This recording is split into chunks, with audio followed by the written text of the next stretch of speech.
যেদিন Neymar football থেকে বিদায় নেবে সেদিন শুধু একটা খেলোয়াড় বিদায় নেবে না, বিদায় নেবে লক্ষ লক্ষ মানুষের স্বপ্ন, রাত জাগা আর হাসি কান্না মেশানো স্মৃতি।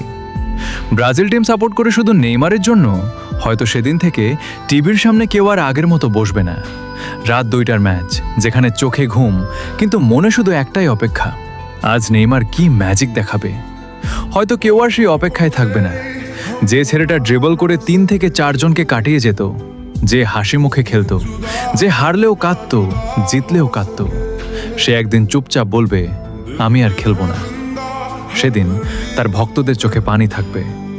কেউ হয়তো চুপচাপ স্ক্রিনের দিকে তাকিয়ে থাকবে, কেউ হয়তো ভিডিও রিওয়াইন্ড করে পুরনো গোল দেখবে, আর ভিতরে ভিতরে বুকটা ভেঙে যাবে। কারণ নেইমার শুধু একজন ফুটবলার না, সে একটা অনুভূতি যার সাথে জড়িয়ে আছে হাজারো মানুষের কৈশোর, ভালোবাসা আর পাগলামি।